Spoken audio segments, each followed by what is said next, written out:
Bismillahirrahmanirrahim. Assalamualaikum warahmatullahi wabarakatuh. Salam sejahtera untuk kita semua. Semoga kita selalu diberikan kesehatan di masa pandemi ini. Baik, saya langsung saja. Pada perkuliahan kali ini kita akan membahas mengenai Pancasila sebagai sumber hukum. Sebenarnya pada pertemuan minggu lalu atau sebelum-sebelumnya kita sudah membahas mengenai Pancasila sebagai sumber segalanya hukum. Akan tapi dalam pembahasan minggu lalu kita membahas lebih pada mengenai sejarahnya, lalu problem-problemnya bagaimana diterapkannya Pancasila sebagai sumber hukum. Berbeda dengan kali ini, Pancasila sebagai sumber hukum itu akan terfokus pada norma hukum, konstitusi, dan Undang-Undang Dasar 45. Nah, pengantarnya bahasanya manusia yang memang pada awalnya makhluk sosial, tidak bisa hidup sendiri, membutuhkan manusia yang lainnya untuk menjalankan sebuah kehidupan, maka manusia mengembangkan sarana imaterial yang menjadikan perekat dalam berhidup masyarakat. Sarana itu muncul dalam diri manusia sendiri, yaitu cinta dan kasih, kebersamaan, bahkan dua hal itu yang melandasi kehidupan bermasyarakat yang disebut dengan moral. Dengan begini, moral menimbulkan peranata-peranata manusia, yakni hukum yang tidak bisa lepas dari kehidupan manusia. Maka membicarakan hukum kita tidak bisa lepas juga membicarakan bagaimana kehidupan manusia. Secara harfiah, norma biasa disebut dengan atau diartikan dengan aturan, kaidah, patokan, atau ukuran hukum. Maka secara umum norma merupakan aturan, pedoman, ataupun petunjuk bagi seseorang untuk berbuat dan bertingkah laku sebagaimana mestinya, sebagaimana seharusnya berhadapan atau terhadap sesama manusia dalam lingkungan suatu masyarakat tertentu. Norma merupakan ukuran yang melandasi seseorang untuk bergaul ataupun bercengkrama ataupun berkumpul dengan orang-orang lain, dengan lingkungan sekitar juga bisa. Lalu norma berasal dari bahasa Latin. Ya bisa kita adapun dalam bahasa Arab juga disebut dengan kaidah, sedangkan dalam bahasa Indonesia umumnya yaitu norma. Lebih masuk lagi ke dalam bahasanya, pada masyarakat primitif biasanya kebiasaan ataupun norma yang diidentikan dengan hukum. Sebagaimana norma sosial, hukum merupakan suatu produk budaya yang hadir pada masyarakat dengan budaya apapun, jadi percampuran dengan budaya yang lain. Malinowski menegaskan pada suatu masyarakat primitif, hukum timbul dari kehidupan masyarakat. Hukum bereksistensi sebagai hasil kerja suatu masyarakat, di mana merupakan modus survival bagi manusia. Hukum merupakan suatu yang inherent dengan kehidupan masyarakat. Masuk ke dalam mengenai arti dari hukum sendiri, arti secara luasnya dan secara umumnya itu sistem yang terpenting dalam pelaksanaan atas rangkaian kekuasaan kelembagaan, dari bentuk penyalahgunaan kekuasaan dalam bidang politik, ekonomi, masyarakat dalam berbagai cara bertindak sebagai perantara utama dalam hubungan sosial antara masyarakat terhadap kriminalisasi dalam hukum pidana yang berupayakan cara negara dapat menuntut pelaku dalam konstitusi hukum, menyediakan kerangka kerja bagi pencipta hukum, perlindungan HAM atau hak asasi manusia, dan memperluas kekuasaan politik serta cara perwakilan di mana mereka yang akan dipilih. Nah, dari pengertian di atas atau pengantar di atas, maka kita bisa tahu bahwasanya norma hukum adalah sistem aturan yang diciptakan oleh lembaga kenegaraan yang ditunjuk melalui mekanisme tertentu. Artinya, hukum diciptakan dan diberlakukan oleh institusi yang memang memiliki kompetensi atau kewenangan dalam membentuk atau memberlakukan hukum, yaitu badan legislatif. Dengan demikian, hukum di Indonesia dibentuk oleh lembaga-lembaga seperti MPR atau Majelis Permusyawaratan Rakyat, Dewan Perwakilan Rakyat atau DPR, dan pemerintahan sesuai dengan kapasitas atau jangkauan yang ingin dicapai oleh hukum tersebut. Contohnya Undang-Undang Dasar atau ketetapan MPR. Undang-undang merupakan promodul hukum ciptaan DPR pemerintah. Peraturan pemerintah merupakan produk hukum yang diciptakan oleh pemerintah yang memiliki fungsi menjalankan perintah undang-undang. Norma hukum memuat sanksi yang tegas dan akan segera dijatuhkan apabila dilanggar. Itulah pengantar dari saya mengenai norma hukum. Kita lanjut mengenai konstitusi. Konstitusi adalah keseluruhan sistem ketatanegaraan dari suatu negara berupa kumpulan peraturan-peraturan yang membentuk, mengatur, memerintahkan dalam pemerintahan suatu negara. Nah, Utomo menjelaskan bahwasanya konstitusi bisa dimaknai secara sempit maupun secara luas. Pertama, kita masuk dalam konstitusi dalam arti sempit, yaitu hanya mengandung norma-norma hukum yang membatasi kekuasaan yang ada di dalam negara. Sedangkan konstitusi dalam arti luas yaitu keseluruhan dari ketentuan dasar atau hukum dasar, baik yang tertulis maupun tidak tertulis maupun campuran. Keduanya tidak hanya sebagai aspek hukum, melainkan juga non-hukum. Pengertian konstitusi juga berasal dari bahasa Inggris constitutionere yang berarti membentuk. Sedangkan negara yang menggunakan bahasa Inggris memakai constitution. Dalam bahasa Latin, konstitusi yaitu gabungan dari antara cum dan stature.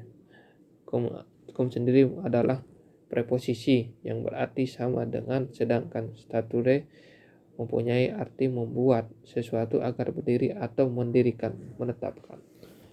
Menurut Hermann Heller, membagi pengertian konstitusi menjadi 3, yaitu konstitusi adalah mencerminkan kehidupan politik di dalam masyarakat sebagai suatu kenyataan, jadi mengandung pengertian politis dan sosiologis. Yang kedua, konstitusi merupakan satu kesatuan yang hidup di dalam masyarakat. Nah, ini mengandung pengertian yang yuridis. Lalu yang ketiga, konstitusi yang ditulis dalam satu naskah sebagai undang-undang tertinggi yang berlaku dalam suatu negara. Berlakunya konstitusi sebagai hukum adalah sebagai hukum dasar yang mengikat, didasarkan atas kekuasaan tertinggi atau prinsip-prinsip kedaulatan yang dianut dalam suatu negara. Jika negara itu menganut paham kedaulatan rakyat, maka sumber legitimasinya konstitusi itu adalah rakyat. Jika yang berlaku adalah paham kedaulatan rakyat, maka raja yang menentukan berlakunya tidak suatu konstitusi. Hal ini yang disebut oleh para ahli sebagai constitution power, yang merupakan kewenangan yang berada di luar dan sekaligus di atas sistem yang diatur. Karena itu di lingkungan negara-negara demokrasi, rakyatlah yang dianggap menentukan suatu konstitusi. Sir Kenneth Clinton, seorang akademisi Australia yang menghabiskan sebagian karirnya di University of Oxford di Inggris, dia adalah salah satu seorang ahli yang tentang konstitusi persemakmuran di Inggris. Pada tahun 1975, Caswell ini membagi konstitusi menjadi 4 jenis, yaitu konstitusi tertulis dan tidak tertulis, lalu konstitusi fleksibel dan rigid, lalu konstitusi derajat tinggi maupun derajat yang tidak tinggi, lalu juga ada konstitusi negara serikat dan negara kesatuan. Negara tertulis dan konstitusi tertulis dan tidak tertulis ialah konstitusi tertulis suatu konstitusi atau dalam hal ini undang-undang dasar yang dituangkan dalam dokumen formal. Sedangkan konstitusi yang bukan dalam bentuk tulis adalah sebuah konstitusi yang tidak dituangkan dalam dokumen formal.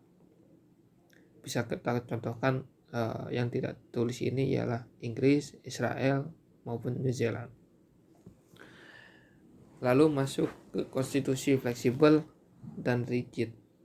Konstitusi fleksibel bersifat elastis, diumumkan dan diubah dengan cara yang sama seperti undang-undang, sedangkan konstitusi rigid mempunyai kedudukan dan derajat yang jauh lebih tinggi dari peraturan perundang-undangan yang lain.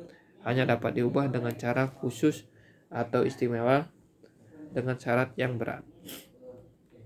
Konstitusi derajat.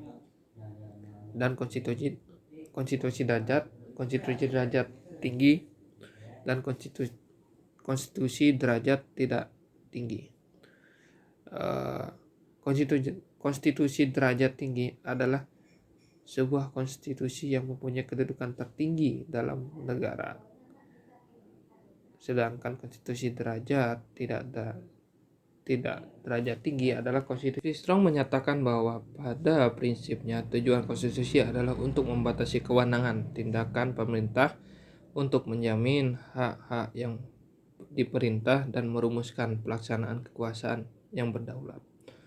Oleh karena itu, setiap konstitusi senantiasa memiliki dua tujuan, yakni pertama untuk memberikan pembatasan dan pengawasan terhadap kekuasaan politik, lalu untuk membebaskan kekuasaan dari kontrol mutlak para penguasa serta menetapkan batas-batas kekuasaan bagi penguasa. Tujuannya dibuat konstitusi adalah untuk mengatur jalannya kekuasaan dengan jalannya membatasinya melalui aturan untuk menghindari terjadinya kesewenangan yang dilakukan penguasa terhadap rakyatnya untuk mewujudkan tujuan negara.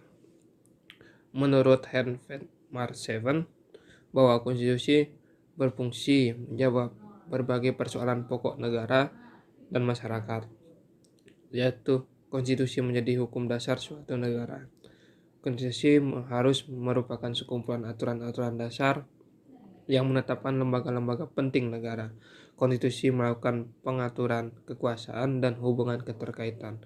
Konstitusi mengatur hak-hak dasar, kewajiban-kewajiban warga negara dan pemerintah, baik sendiri-sendiri maupun bersama-sama. Konstitusi harus mengatur dan membatasi kekuasaan negara dan lembaganya. Konstitusi merupakan ideologi elit penguasa. Konstitusi menentukan hubungan material antara negara dan masyarakat. Keberadaan konstitusi tidak dapat dilepaskan dengan keberadaan negara. Konstitusi ditempatkan pada posisi teratas yang menjadi pedoman untuk jalannya sebuah negara dan mencapai tujuan bersama warga negara. Adapun fungsi konstitusi, baik tertulis maupun tidak tertulis, adalah sebagai berikut. Fungsi penentu dan pembatasan kekuasaan organ negara, fungsi pengatur hubungan kekuasaan antar organ negara, fungsi hubungan antar organ negara dengan warga negara, fungsi pemberi atau sumber legitimasi terhadap kekuasaan negara ataupun kegiatan penyelenggaraan kekuasaan negara, dan banyak lainnya fungsi-fungsi dari konstitusi sendiri. Pembukaan Undang-Undang Dasar 1945 mempunyai hubungan langsung yang bersifat klausal organis dengan batang tubuh Undang-Undang Dasar 1945. Karena isi dalam pembukaan dijabarkan ke dalam pasal-pasal Undang-Undang 45, maka pembukaan Undang-Undang 45 yang memuat dasar filsafat negara dan Undang-Undang Dasar merupakan satu kesatuan, walaupun dapat dipisahkan, bahkan merupakan rangkaian kesatuan nilai dan norma yang terpadu. Pembukaan Undang-Undang 45 yang di dalamnya terkandung pokok-pokok pemikiran persatuan Indonesia, keadilan sosial, kedaulatan rakyat berdasarkan permusyawaratan, serta ketuhanan yang Maha Esa, menurut dasar kemanusiaan yang adil dan beradab, yang intisarinya merupakan penjelmaan dari dasar filsafat Pancasila. Adapun Pancasila itu sendiri memancarkan nilai-nilai luhur yang telah mampu memberikan semangat kepada Undang-Undang Dasar 1945. Semangat dari Undang-Undang 1945 serta yang disemangati yakni pasal-pasal Undang 45 serta penjelasan pada hakikatnya merupakan satu rangkaian kesatuan yang bersifat klausal organis.